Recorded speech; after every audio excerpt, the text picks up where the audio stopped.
আপনাকে কোথাও ছেড়ে দিই? না না, আমি ঠিক আছি, আমি চলে যাব।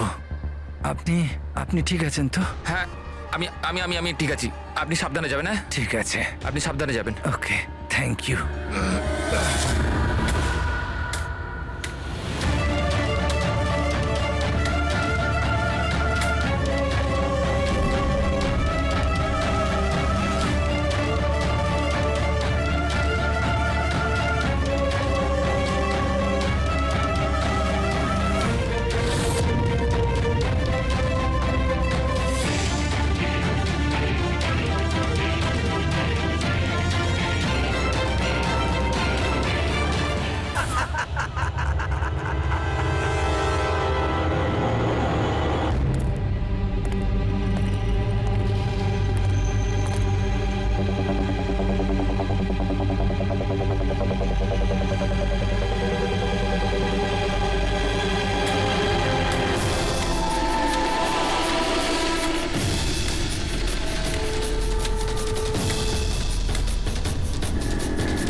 আমি কানা নাকি, দেখে যেতে পারিস না?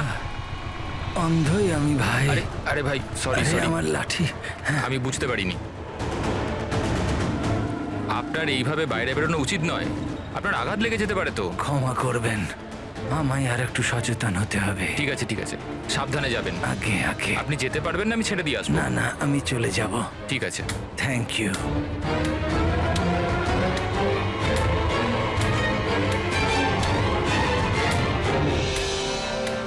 কি হলো রে বাবা, এ ব্যথা করছে কেন?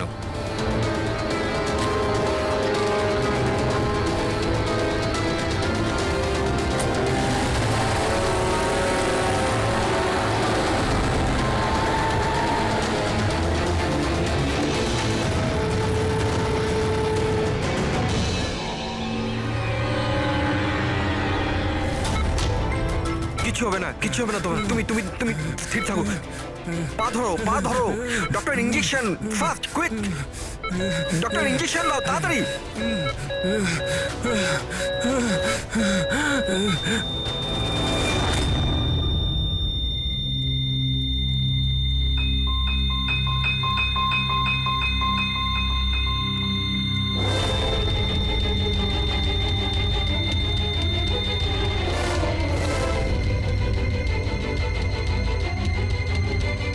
ও মাই গড, হি ইজ ডেড। আর এনার মৃত্যু ন্যাচারালও নয়। এবার কি? আমি জানি প্রিয়া, ইটস এ মার্ডার। আমি ডক্টর সালুখেকে এই কেসের ব্যাপারে সব কিছু বলে দিয়েছিলাম।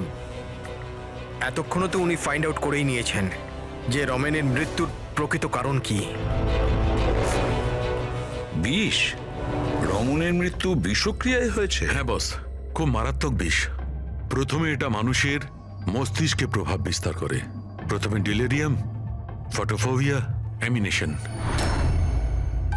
তারপরে ওই বিষটা অন্য অঙ্গ প্রত্যঙ্গে প্রভাব বিস্তার করে। বাকি অঙ্গ প্রত্যঙ্গ ধীরে ধীরে কাজ করা বন্ধ করে দেয় আর মানুষের মৃত্যু হয়। ডক্টর সালুখে, এটার কোনো অ্যান্টিডোট হবে নিশ্চয়ই? সব বিষেরই অ্যান্টিডোট হয় ফ্রেডি, কিন্তু সেই জন্যে আমাদের ওই বিষের ব্যাপারে সবকিছু জানা প্রয়োজন। আর বস, এই বিষ খুব সহজে ধরা যায় না। আমাকেও অনেক ধরনের টেস্ট করতে হয়েছে ওই বিষটা আইডেন্টিফাই করতে। স্যার, বীজ দিয়ে মারা আলাদা কথা, কিন্তু এমন বীজ দেওয়া যাতে এইভাবে ছটফট করতে করতে মরবে, এটা কিরকম চমকে যাওয়ার মতো কথা না স্যার? সে যেই হোক এতটাই ঘৃণা করত রমনকে যে ও ওকে এরকম সাংঘাতিকভাবে মেরে ফেললো। বুঝে উঠতে পারছি না কে হতে পারে, কে হতে পারে। যে কেউ হতে পারে স্যার। স্যার, ওই রমেনের জুয়োর নেশা ছিল। ক্রিকেট, রেসকোর্ট, সাট্টা, সব রকমের জুয়া। আর এইসবের চক্করে ওর 5 কোটি টাকার ধার হয়ে গিয়েছিল। 5 কোটি? 5 কোটি? হ্যাঁ স্যার, ওর কাছে হুমকি ভরা মেসেজ এসেছিল। ওর ফোন রেকর্ডে এরকম প্রচুর মেসেজ রয়েছে যেগুলো ওকে বুকিজ আর সাট্টার লোকেরা পাঠিয়েছিল। এই দেখুন। স্যার, হতে পারে যে এদের মধ্যেই কারুর হুমকি সত্যি হয়ে গেছে হয়তো। বুঝতে পারছি না, কিন্তু যেভাবে মেরেছে স্যার মনে তো হচ্ছে না কোনো বুকির কাজ এটা। যাই হোক, এদের ডাকতে তো হবেই, দেখা যাক কিছু পাওয়া যায় কিনা। Hello ACP Pradyuman. আচ্ছা, ঠিক আছে।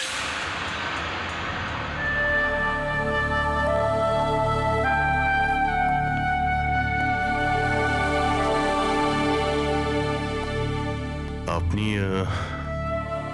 রমেনের খুড়তুতো ভাই হিতেন। হিতেন, কেউ রমনকে খুন করে দিয়েছে। কি মনে হচ্ছে আপনার, কে করেছে? আমি জানি না স্যার। স্যার, খারাপ কাজের খারাপ পরিণাম, একদিন না একদিন তো এটা হতোই। এবার কে করলো, কিভাবে করলো সেটা তো জানি না স্যার, কিন্তু এতজনের সাথে শত্রুতা, এত টাকা ধার, ওদের মধ্যে কেউই হয়তো। স্যার, আচ্ছা, আপনি ছাড়া পরিবারে আর এর কে কে আছে? মা আছে ওর, কিন্তু এখন উনি কোথায় আছেন সেটা আমি জানি না। আচ্ছা ঠিক আছে, আমাদের ইনভেস্টিগেশন এখনো চলছে, তো বডিটা এখন আমাদের কাছেই থাকবে। আপনি আপনার নাম্বারটা ওখানে লিখিয়ে দিয়ে যান, প্রয়োজন পড়লে আপনাকে কল করে নেব। ঠিক আছে স্যার। Thank you.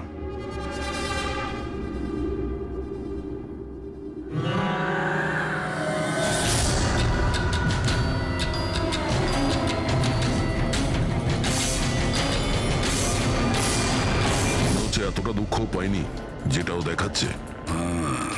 বডি নেওয়ার কোনো তাড়াও নেই, যেতে বলার সঙ্গে সঙ্গে চলেও গেল, কিছু জিজ্ঞাসাও করলো না কবে বডি পাওয়া যাবে। গোলমাল আছে, গোলমাল আছে এই হিতেনের মধ্যে, গোলমাল আছে।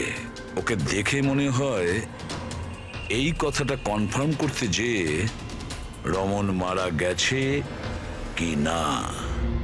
নজর রাখো ওর ওপরে। রমেন, রমেন, আরে বাবা, সাবধানে, সাবধানে। রমেন কি হলো বাবা?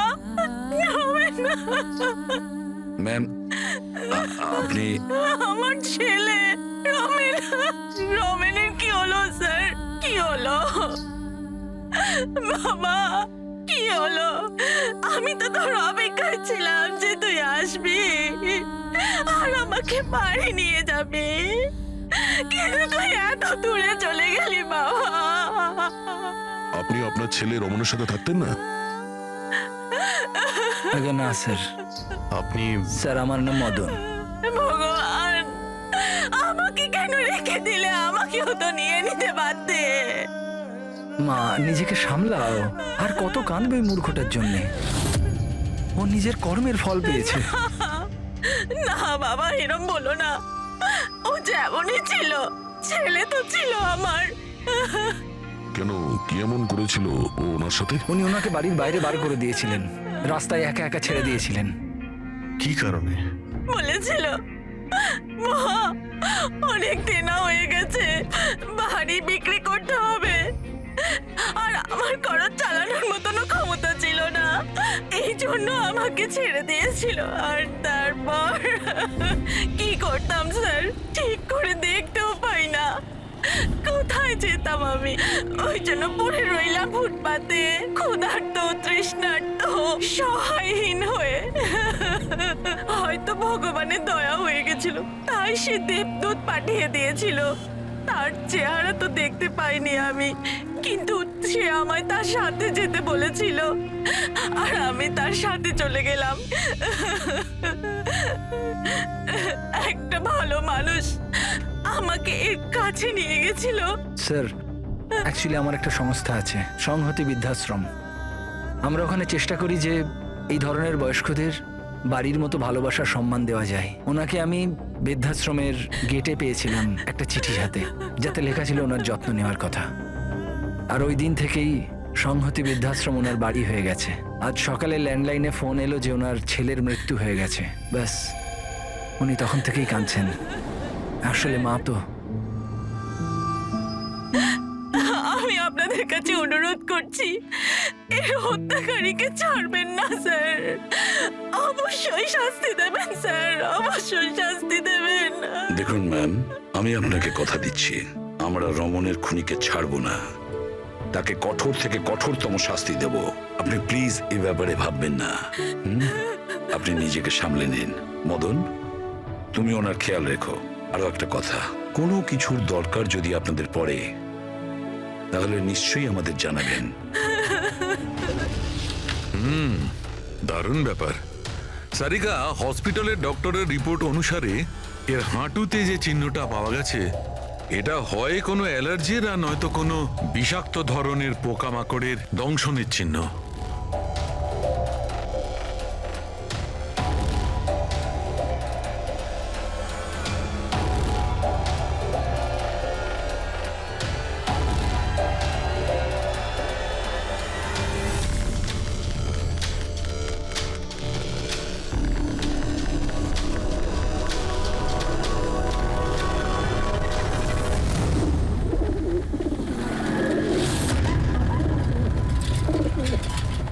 স্যার, এই হিটেনের হাবভাব কিন্তু ভালো ঠেকছে না। এমন এমন সব লোকজনের সঙ্গে ওর পরিচয় আছে যে ওকে সন্দেহ করাটা স্বাভাবিক। আরও একটা কথা স্যার, কয়েকদিন আগে এই রামানকে বাড়ি থেকে বের করে দিয়েছিল, আর এখন রামানের মৃত্যুর পর ও ওর প্রপার্টিতে কবজা করার চেষ্টা করছে স্যার। স্যার 1 মিনিট এদিকে আসবেন প্লিজ। স্যার আমি ওর স্কিনে না কিছু অদ্ভুত জিনিস দেখছি।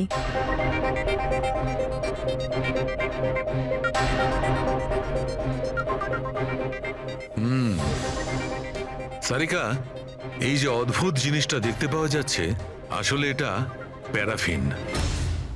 প্যারাফিন?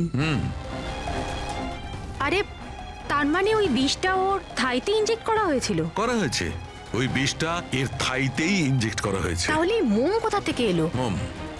মোম কোথা থেকে এলো? সারিকা, এইখান দিয়ে খনি বিষ ইনজেক্ট করেছে। আসলে এই বিষটা মোম দিয়ে, প্যারাফিন দিয়ে কোটেড ছিল। এই জন্যে এর চামড়াতেও আর এর রক্ততেও প্যারাফিন পাওয়া গেছে। কারণ খুনি চায়নি যে এই বিষটা ওর শরীরে গিয়ে খুব শিগগিরই কাজ শুরু করুক, সেই জন্য ও এটাকে কোট করে দিয়েছে। আর এই যে বিষটা এসকামাইন, এটা একটা বায়ো পয়জন, জৈবিক বিষ। খুনি সেটা মোম দিয়ে কোট করেছে, এর শরীরে ইনজেক্ট করেছে, আর তারপর মোমটা এর শরীরের উত্তাপে গলতে শুরু করে দিয়েছে, আর বিষটা এর শরীরের মধ্যে গিয়ে নিজের কাজ শুরু করে দিয়েছে। তার মানে এই বিষটা কোনো লিকুইড ফর্মে নয়, বরং প্যালেট মানে ছোট গুলির আকারে এর শরীরে প্রবেশ করানো হয়েছিল। এক্স্যাক্টলি।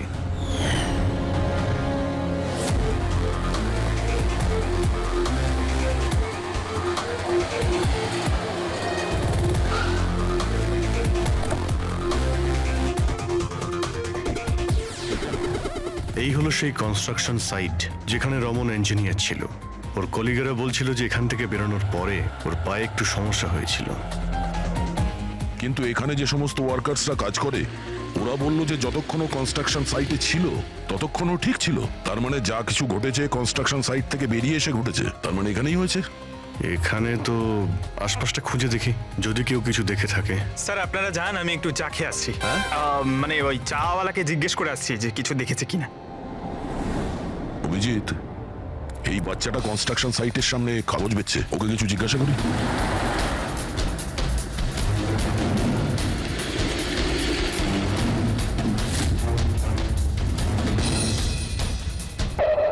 কি নাম বাবা তোমার? চুটকি। ছুটকি।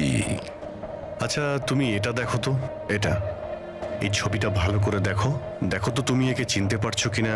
হ্যাঁ, এই লোকটা তো আমার কাছ থেকে খবর কাগজ কিন্তু 3 দিন ধরে আসছে না। তাহলে 3 দিন আগে তুমি এই আঙ্কেলকে এখানে দেখেছিলে? হ্যাঁ, একটা লোকের সঙ্গে ধাক্কা খেয়েছিল, ওনার চোটও লেগেছিল।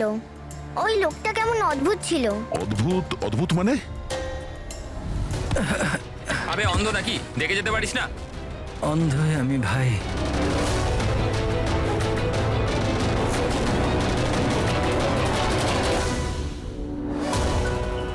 কি হলো ভাই, এত ব্যথা হচ্ছে কেন?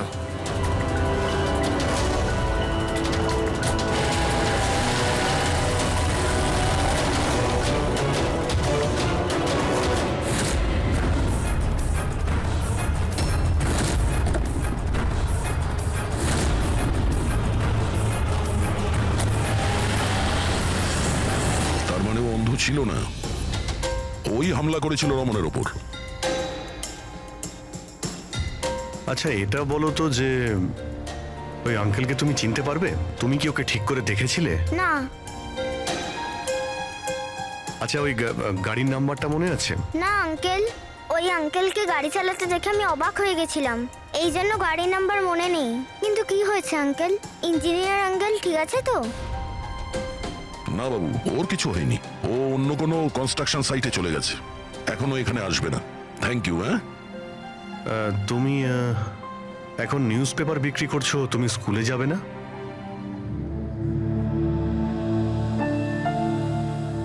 কি ব্যাপার? হ্যাঁ, স্কুল তো যাওয়া উচিত। আর তুমি তো খুবই ইন্টেলিজেন্ট মেয়ে। অ্যাকচুয়ালি প্রত্যেক বাচ্চারই স্কুলে যাওয়া উচিত, আর তোমারও যাওয়া উচিত। কিন্তু স্কুল যাওয়ার জন্য অনেক টাকা দরকার না আঙ্কেল? আমার কাছে টাকা নেই। বাবু যদি তোমার পয়সা দিতে না হয় তাহলে তুমি স্কুলে যাবে? হ্যাঁ আঙ্কেল, আমি নিশ্চয়ই যাব, আমার পড়তে খুব ভালো লাগে।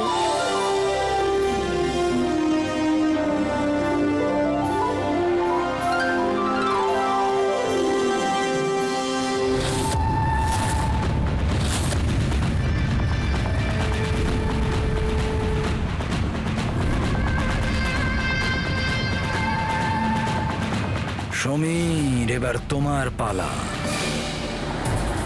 হ্যাঁ বলো। ভাই তুমি একবারে বুঝতে পারো না নাকি? দেখো, আমি তোমায় আগেই বলেছি, তুমি যা খুশি করো, আমি ওই ফালতু জায়গার জন্য একটা টাকাও খরচ করব না।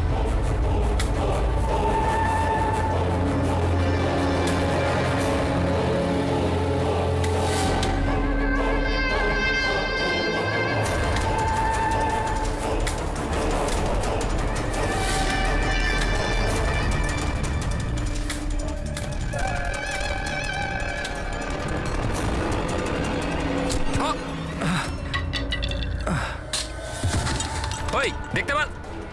আমার আমার লাঠি। Sorry sorry sorry sorry sorry I am sorry আমার এই তো লাঠি। I am sorry, extremely sorry. আপনার কোথাও লাগেনি তো? আপনি ঠিক আছেন তো? আমি আপনাকে কোথাও ছেড়ে দিই? না না, আমি ঠিক আছি, আমি চলে যাব। আপনি আপনি ঠিক আছেন তো? হ্যাঁ, আমি আমি আমি আমি ঠিক আছি। আপনি সাবধানে যাবেন। হ্যাঁ ঠিক আছে, আপনি সাবধানে যাবেন। ওকে, থ্যাংক ইউ। হ্যাঁ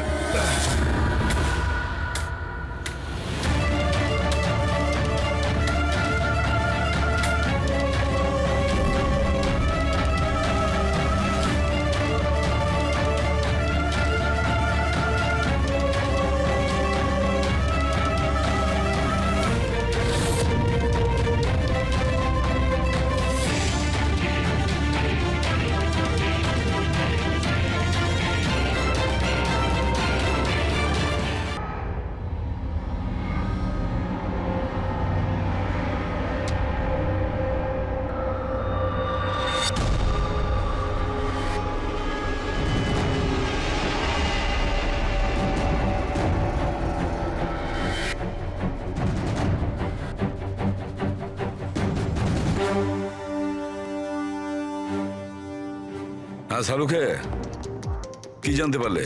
বস, এই লোকটাকে যে বিষটা দেওয়া হয়েছে সেটাও কোনো গাছ থেকেই তৈরি করা হয়েছে। কি, এটাও কোনো গাছ থেকে? হ্যাঁ বস, কিন্তু এটা কি ধরনের বিষ সেটা সারিকা এক্ষুনি জেনে যাবে। এই বিষটার নাম রিকিউনিস কমিউনিস, আর এই বিষটা আগের বিষটার থেকেও অনেক বেশি বিষাক্ত আর ভয়ঙ্কর। রিকিনেস, এটা কোনো গাছের নাম নাকি? হ্যাঁ ফ্রেডি, এটা একটা গাছের নাম। আর বস, এটা কোনো সাধারণ গাছ নয়, সহজে পাওয়া যায় না। আর খুনি যে কেউ হোক, বস ওর গাছপালা সম্পর্কে খুব ভালো জ্ঞান আছে। হ্যাঁ হ্যাঁ, সেটাই তো হওয়ার কথা এই গাছের ব্যাপারে। তাই তো।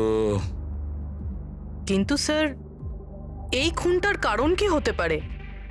আমরা তো রামানের খুনের কারণ জানি না, সমীরেরও না, আর দূর দূর পর্যন্ত এদের নিজেদের মধ্যে কোনো সম্পর্কও ছিল না।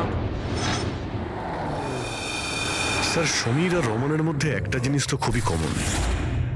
কি? মাই গড, তাহলে এটাই সেই সূত্র যেটা সমীর আর রমনকে যুক্ত করে? তাহলে কি দুজনে একই ভুল করেছে? হ্যাঁ স্যার, রমনের মতো সমীরও তার বুড়ো ক্যান্সার আক্রান্ত বাবাকে বাড়ি থেকে বের করে দিয়েছিল। ওদের ব্যাপারে জিজ্ঞাসাবাদ করতে গিয়ে আমাদের এমন একজনের সঙ্গে আলাপ হয় যিনি সমীরের বাবাকে খুঁজতে সাহায্য করলেন আর এই কেসটার একটা দিকও খুলে দিলেন। সে কে? স্যার, ইনি doctor Dinesh, hello sir. Cancer সেন্টারের এইচওটি। সমীরের বাবার চিকিৎসা উনিই করছিলেন। ডক্টর দীনেশ, একটা কথা আমাকে বোঝান। সমীর যখন তার বাবাকে বাড়ি থেকে বের করে দেয়, তাহলে সমীরের বাবা, মানে বলতে চাইছি সমীরের বাবা আপনার ওখানে কিভাবে পৌঁছলো ক্যান্সার সেন্টারে? কেউ ওনাকে হাসপাতাল পৌঁছে দিয়েছিলেন। আমি হাসপাতাল পৌঁছেছিলাম যখন আমি ওনাকে দেখলাম একটা চেয়ারে বসে কিছু বিড়বিড় করছিলেন, হাতে একটা খাম ছিল। আমি জিজ্ঞেস করলাম, আপনি কে? কিন্তু উনি কিছু মনে করতে পারলেন না। আমি ওনার হাত থেকে খামটা নিলাম। টাকা ছাড়াও একটা চিঠিও ছিল, তাতে লেখা ছিল উনি ক্যান্সারের পেশেন্ট আর আমরা যাতে ওনাকে এখানে ভর্তি করিয়ে চিকিৎসা শুরু করি। অ্যাডমিশনের জন্য যে টাকাটা লাগবে সেটা খামের মধ্যে আছে, আর চিকিৎসার যা খরচ সেটা হাসপাতালের অ্যাকাউন্টে ট্রান্সফার হয়ে যাবে। ওনার বয়স আর অবস্থা দেখে আমি ওনাকে অ্যাডমিট তো করে নিলাম, কিন্তু আমি চিন্তায় ছিলাম যদি টাকাটা না পাওয়া যায়। কিন্তু ভগবানের অনেক কৃপা, পরের দিনই চিকিৎসার সমস্ত টাকা 10 লাখ টাকা হাসপাতালের অ্যাকাউন্টে ট্রান্সফার হয়ে গেছিল। 10 লাখ টাকা? কে কি ট্রান্সফার করেছে? স্যার 100% খুনই করেছে। স্যার ব্যাংক ডিটেলস থেকে জানতে পারবো? জানতে পারা গেছে অ্যাকচুয়ালি টাকাটা সমীরের ওয়াইফ রত্না দিয়েছিল। এইসব আমার ভুল স্যার। আমার জন্য সমীরের প্রাণ চলে গেল। আমি ওকে বলেছিলাম বাবার দেখাশোনার জন্য খুব প্রবলেম হচ্ছিল, আর সব সম্পত্তি আর সব আমাদের নামে হয়ে গিয়েছিল। তাই আমি সমীরকে বলে বাবাকে বাড়ি থেকে বের করে দিয়েছি। লজ্জা হয় না তোমার? সমীরের বাবা তোমারও বাবার মতনই, তাকেই বাড়ি থেকে বের করে দিলে। তাহলে এসব করার পরেও ওনার ট্রিটমেন্টের জন্য 10 লাখ টাকা কেন দিলেন? আমাকে কেউ হুমকি দিয়েছিল স্যার, যে বাবার চিকিৎসার জন্য 10 লাখ টাকা না দিলে ও সমীরকে আর আমাকে মেরে দেবে। স্যার আমি ওনাদের 10 লাখ টাকা দিয়ে দিয়েছি, তাও ওরা সমীরকে মেরে ফেললো। আর আর এখনো বলেছে যে প্রতি মাসে বাবার চিকিৎসার জন্য 50,000 টাকা না দিলে ও আমাকেও মেরে ফেলবে। কারোর উপর সন্দেহ আছে তোমার? না। ওর ব্যাপারে কিছু মনে আছে? ওর গলার স্বর, কথা বলার ধরন? কিচ্ছু মনে নেই স্যার, প্লিজ আমাকে বাঁচিয়ে নিন স্যার। আমি মরতে চাই না স্যার, আমি বাবাকে বাড়ি নিয়ে আসবো। আমি এখন থেকে ওনার সব সময় দেখাশুনো করব, ওনার কোনো কষ্ট হবে না স্যার। প্লিজ আমাকে বাঁচিয়ে পাবেন নিন না। Sir, please. আপনার কিচ্ছু হতে দেব না, কেমন? পুরবিয়া কাজ করো, যে নাম্বার থেকে ওকে হুমকি দেওয়া হতো সে নাম্বারটা নাও আর দেখো কোথাকার। আপনি যান। চলুন।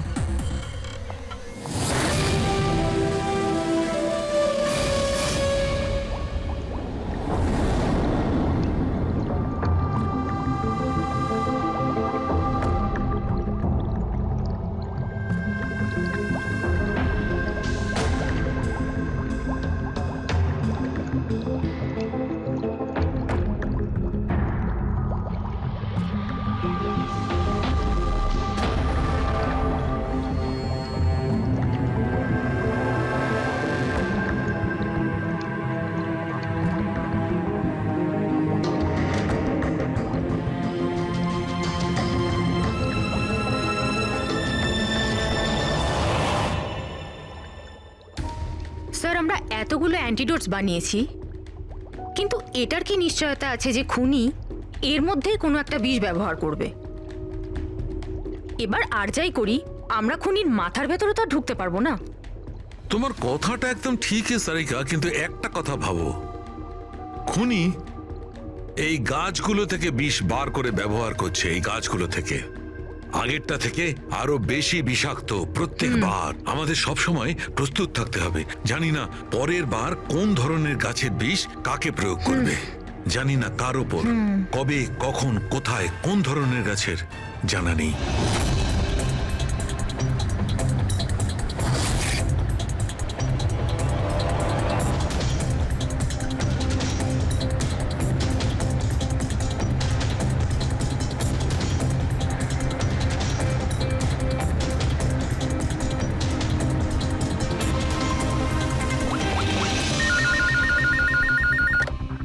হ্যালো। হ্যাঁ হ্যাঁ পূরবী বলো। স্যার সেই ফোন বুথটা যেখান থেকে খুনি রত্নাকে খুনের হুমকি দিয়েছিল সেটা ওই বান্দ্রা রেল স্টেশনের কাছেই। Bandra railway station? কিন্তু ওখানে তো খুব ভিড় থাকে, ওখানে নিশ্চয়ই ও অন্ধ সেজে এই কাজটা করেনি। খুবই কঠিন এটা জানতে পারা। স্যার কেউ কিছু জানে না সেটা ঠিক, কিন্তু একটা বিশেষ ব্যাপার হলো সেটা এই ফোনগুলো সকাল 11টা থেকে 12টার মধ্যে করা হয়েছে। আর রেলওয়ে স্টেশনের কাছে একটা বাস স্ট্যান্ডও আছে যেখান থেকে পুনেতে বাস যায়। পাশেই বাস স্ট্যান্ড আছে, মানে ও ট্রেনে করে যেতে পারে আর বাসে করেও। ঠিক আছে, কোনো ব্যাপার না, দেখছি। ভাইন্দার, তার মানে খুনি মুম্বাইতেই থাকে আর শুধুমাত্র সমীরকে খুন করার জন্যই পুনে গেছিল। তাহলে পুনাও ট্রেনে করে গেছিল, কিংবা বাসে, কিংবা কোনো প্রাইভেট গাড়ি, কিংবা তার নিজের গাড়িতে। সেটাই তো স্যার, খুনি এটা জানতো যে আমরা রত্নার কাছে পৌঁছবই, আর এই কলের ব্যাপারটাও আমরা জেনে যাব। সেই জন্যই ও আমাদের বিভ্রান্ত করছে, আমাদের সঙ্গে খেলতে চাইছে। হ্যাঁ, খেলাই খেলছে। কিন্তু স্যার আমরা খুনি পর্যন্ত পৌঁছবো কি করে? আমাদের কাছে তো ওর বিরুদ্ধে কোনো ইনফরমেশনই নেই, আর আমরা এটাও জানি না যে ওর পরবর্তী শিকার কে হবে। পঙ্কজ, খুনি শিকারের কাছে পৌঁছানোর আগেই আমরা তার কাছে শিকার পৌঁছে দেব। এই ঘটনাটা আজ সকাল 10টার মুম্বাইয়ের গোরেগাঁও রেলওয়ে স্টেশনেতে একজন বয়স্ক মানুষ ট্রেনের সামনে এসে আত্মহত্যা করার চেষ্টা করছিলেন। আশপাশের লোকেরা ওনাকে বাঁচিয়ে নিয়েছেন। আসুন জেনে নেওয়া যাক কি কারণ ছিল যেটা একটা বয়স্ক মানুষকে এটা করতে বাধ্য করছিল। ছেড়ে দাও আমাকে, কেন আমাকে ধরে রেখে দিয়েছো? ছেড়ে দাও আমাকে, আমি বাঁচতে চাই না। কি করব আমি বেঁচে থেকে? কিন্তু আপনার সাথে কি হয়েছে? আপনি কেন আত্মহত্যা করতে চাইছিলেন? কি হয়েছে? আমার সঙ্গে কি হয়েছে? আমাকে আমাকে আমার একমাত্র ছেলে বাড়ি থেকে বার করে দিয়েছে ধাক্কা মেরে। আমি আমার ছেলেকে এত আদর যত্নে বড় করলাম, আর ও আমাকে ধাক্কা মেরে বাড়ি থেকে বার করে দিল। এটা তো খুবই দুঃখের কথা। এ কি অবস্থা আমাদের আজকালকার সমাজের। আপনার ছেলে কি করেন? কি কাজ করে? স্কুলে যায়। টিচার বুঝি? না, পড়াশোনা করে, স্কুলে পড়াশোনা করে। এখন 8 বছর বয়স। হ্যাঁ, কি বললেন আপনি? কি বললাম আমি? আপনার ছেলের কত বয়স হলো? কত বছর বয়স? আপনি যে বললেন 8 বছর বয়স। আমার ছেলে 8 বছর বয়স মাত্র আমাকে ঘর থেকে বার করে দিল, আমি মরেই যাব। আপনারা শুনতেই পেলেন, ইনি দাবি করছেন যে এনার 8 বছরের ছেলে নাকি বাড়ি থেকে বের করে দিয়েছে। কি এমন ঘটেছিল? কে এই 8 বছরের বাচ্চা? রেল লাইনে মাথা দিচ্ছিলেন যে বয়স্ক মানুষ, তার 8 বছরের ছেলের খোঁজ আমরা পেয়ে গেছি। আসলে তিনি একজন 33 বছরের সফটওয়্যার ইঞ্জিনিয়ার। বয়স্ক মানুষটির মস্তিষ্কে সমস্যা থাকার জন্য উনি এখনো ছেলেকে 8 বছরেরই ভাবেন। ওনার ছেলে আমেরিকায় থাকেন আর সে ওনাকে বাড়ির বাইরে বার করে দিয়েছেন, আর তারপরে বয়স্ক মানুষটি আত্মহত্যা করার চেষ্টা করেন। আসুন আসুন ওনার ছেলেকে জিজ্ঞেস করি উনি এটা কেন করলেন। স্যার 1 মিনিট স্যার, একটা প্রশ্ন ছিল। স্যার, এটা কি সত্যি খবর যে আপনি আপনার বাবাকে বাড়ি থেকে বার করে দিয়েছিলেন? হ্যাঁ, এটা সত্যি। স্যার আপনি এটা কেন করলেন? আপনার কি এটা একদম খারাপ লাগলো না? হ্যাঁ, বার করেছি আমি, আর খারাপও লাগেনি। আপনি চেনেন ওনাকে? আপনি কখনো সহ্য করেছেন? ওনার অ্যালজাইমার আছে, ওনাকে সামলাতে সামলাতে পাগল হয়ে যাচ্ছি আমি। আমার একটা নিজস্ব জীবন আছে, আমার ওয়াইফ আছে, বাচ্চা আছে। কি করব আমি? আরে কতদিন ধরে টাকা খরচা করে ওনার ট্রিটমেন্ট করাবো আমি, আর কিচ্ছু নেই আমার কাছে। কি করে ট্রিটমেন্ট করাবো ওনার আমি? আরে আমাদের পেছন ছাড়ো তুমি, এখান থেকে দূরে কোথাও চলে যাও। বিরক্ত হয়ে গেছে আমি তোমার থেকে। এই নাটক দেখার জন্য এখানে দাঁড় করে রেখেছো, এবার আনন্দ পেয়েছো তো? চলে যাও এখান থেকে। Sir sir sir sir sir sir, আপনিও তো কখনো ছোট ছিলেন। ইনি আপনাকে পড়াশোনা শিখিয়ে বড় করলেন, আপনাকে মানুষ করলেন, আর আপনি ওনাকে বাড়ির বাইরে বার করে দিলেন। ভালোবাসা উদলে পড়ছে? হ্যাঁ, যা যা তুলে নিয়ে যা। মাথা খারাপ করো না আমার। তোমার যা করা ছিল তুমি করে নিয়েছো এখানে ডেকে আমাকে। শান্তি পেয়েছো তো? টাকা কামিয়েছো? যাও এখান থেকে। তাহলে দেখলেন আপনারা কিভাবে একজন ছেলে তার বাবাকে বাড়ির বাইরে বার করে দিলেন। এবার এই বয়স্ক মানুষটি কোথায় যাবেন? কার ভরসায় বাঁচবেন? ইনি এনার সারা জীবনের পুঁজি ছেলের উপর খরচ করেছেন, আর সেই ছেলেই আজকে এনাকে বাড়ির বাইরে বার করে দিয়েছে।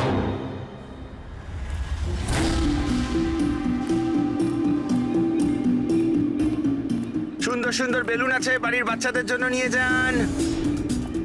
বেলুনওয়ালা এসে গেছে, বেলুনওয়ালা। এই যে ম্যাডাম, বেলুন বেলুন নিয়ে নিন, নিয়ে যান। হ্যালো, বেলুন বলবেন বেলুনওয়ালা। বেলুন বেলুন নিয়ে যান, বেলুন। বেলুন নেবে নাকি বাবা? বেলুন নিয়ে যাও। নেবে বেলুন? বেলুন, বেলুনওয়ালা বেলুন। বেলুন নিয়ে যান।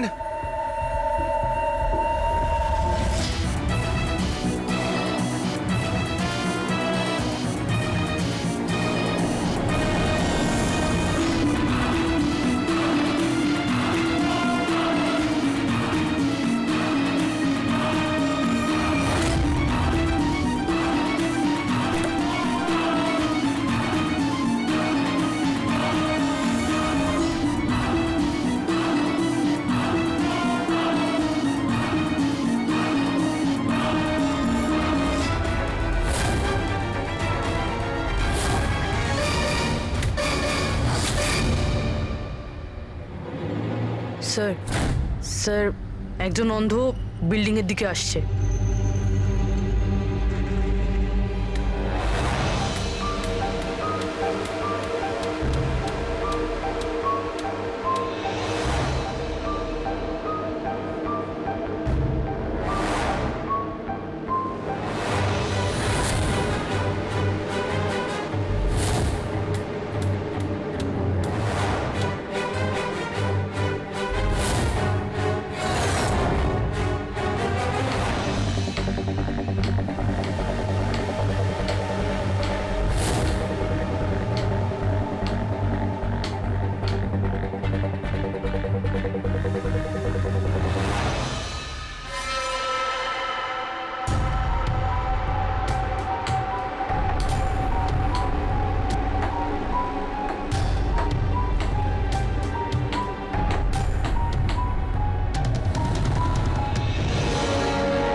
এতগুলো লোক? হ্যাঁ তাই তো।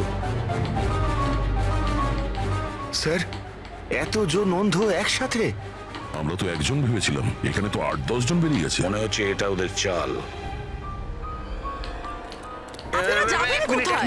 এক মিনিট সবাই একসঙ্গে এখানে কি করে এলেন?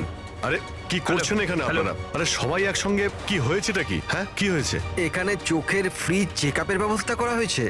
সম্পদ বলল, মানে ওই আমাদের এখানে ডেকে এনেছে। দেখুন এখানে কোনো ক্যাম্প হচ্ছে না। আর আপনাদের এই খবরটা কে দিয়েছে বলুন তো? ওই তো ডেকেছিল আমাদের এখানে।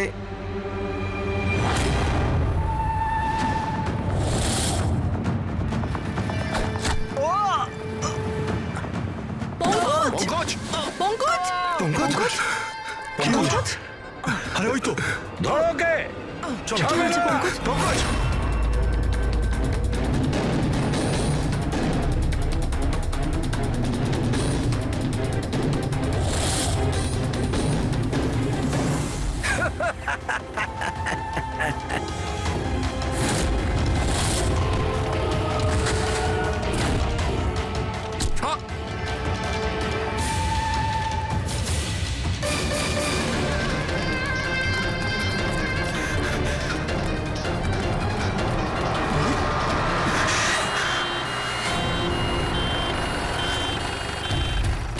এসো এসো, তাড়াতাড়ি এসো।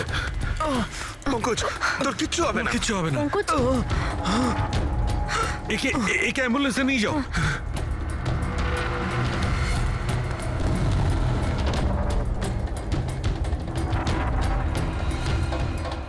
পঙ্কজ, পঙ্কজ, তোর কিচ্ছু হবে না। পঙ্কজ সারিকা এ নাও, বিষটা জানার চেষ্টা করো। বিষের সন্ধান না পাওয়া গেলে আমরা অ্যান্টিডোট দিতে পারবো না। পঙ্কজ, আমাদের Fast, কথা fast. শুনতে পাচ্ছো? পঙ্কজ, ও শুনতে পাচ্ছে না, ওকে ঘুমোতে দিও না। আই উইশ আমাদের কাছে অ্যান্টিডোজটা আছে, না হলে ওকে আমাদের হসপিটালে নিয়ে যেতে হবে। অ্যান্ড আই এম শিওর এই বিষটা আগের বিষটার থেকে অনেক বেশি সাংঘাতিক। সারিকা একটা কাজ করো, ন্যাশনাল বায়ো সেন্টারকে ফোন করো আর ফোনটা আমায় দাও।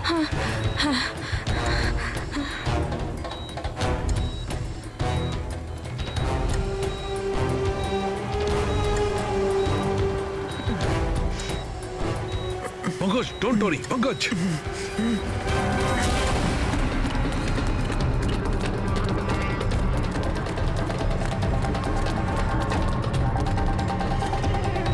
স্যার মাই গড, এটা হতে পারে না। বস, ওর তো বিষটাই পাল্টে দিয়েছে। কিন্তু স্যার আমাদের কাছে এতগুলো অ্যান্টিডোটস আছে, একটা তো অন্তত কাজ করবে। কোনো কাজ করবে না বস, এটা গাছের বিষই নয়, ও বিষটা পাল্টে দিয়েছে। এবার কি হবে সালুকে? কিছু একটা করো। পঙ্কজ, পঙ্কজ কিপ ব্রিদিং, সব ঠিক হয়ে যাবে। হ্যাঁ,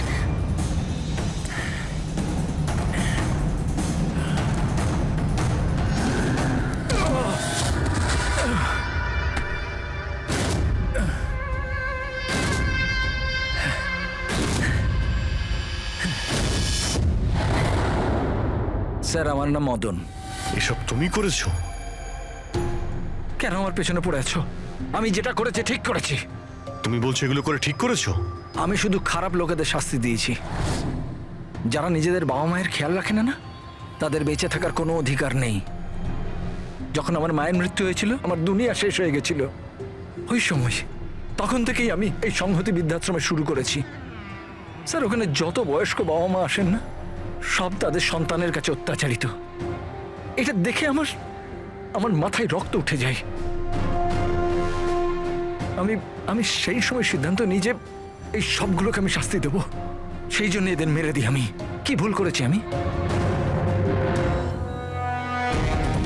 কিছু করুন স্যার, কিছু করুন স্যার। কিচ্ছু করতে পারবো না যতক্ষণ না ওই বিষটা কম্পোজিশন জানতে পারছি ফ্রেডি। আমরা কিচ্ছু করতে পারবো না। যদি ভুল অ্যান্টিডোট দেওয়া হয় তাহলে আরো বেশি ক্ষতি হবে ভাই। স্যার, স্যার পঙ্কজের অবস্থা তো খারাপ হচ্ছে আরো। স্যার পালস পড়ে যাচ্ছে, হসপিটাল নিয়ে যেতে হবে। হসপিটালে কিচ্ছু হবে না, আমাদের হাতে অত সময় নেই টেস্ট করার মতো। যতক্ষণ না এই বিষটার অ্যান্টিডোট পাচ্ছি। পঙ্কজ, হ্যালো, হ্যাঁ স্যার, হ্যাঁ স্যার, ধরা পড়েছে স্যার। খুনি মদন। হ্যাঁ, বিষ। হ্যাঁ আমি জানছি স্যার। কখনো জানতে পারবে না তোমরা, কখনো জানতে পারবে না তোমরা। ওরা শাস্তি পাবে, ওরা শাস্তি পাবে। ও নো! মদন, মদন, মদন, তাড়াতাড়ি অ্যাম্বুলেন্স ডাকো, তাড়াতাড়ি। না স্যার, কোনো লাভ নেই। আমার কাজ হয়ে গেছে স্যার। মেনে নিচ্ছি তুমি ওদের সাথে যা কিছু করেছো ঠিক করেছো, কিন্তু তুমি যাকে ওই বিষটা দিয়েছো ও নির্দোষ, ও নিরপরাধী, ও কিচ্ছু করেনি। ওই বিষটা কি বলো? হ্যাঁ BTX স্যার, ওই বিষটার নাম BTX স্যার। সালুকে ওই বিষের নাম হলো BTX। ঠিক আছে পঙ্কজ, কিছু হবে না। নার্ভাস হয়েও না। কিছু হবে না। দেখো, কিছু হবে না। ওকে চোখ বুঝতে দেবে না। মদন, ব্যাস হয়ে গেছে, হয়ে গেছে। You will be alright. আর পঙ্কজের কিচ্ছু হবে না, কিচ্ছু হবে না। Welcome my boy. ভয় পেও না, কোনো ক্ষতি হবে না তোমার। তুমি মানুষ হিসেবে সত্যি ভালো ছিলে, কিন্তু যা করেছো তা খুবই খারাপ। এ তো চলে গেল অভিজিৎ, কিন্তু যাই হোক, এর ওই বৃদ্ধাশ্রমটাকে বন্ধ হতে দেব না।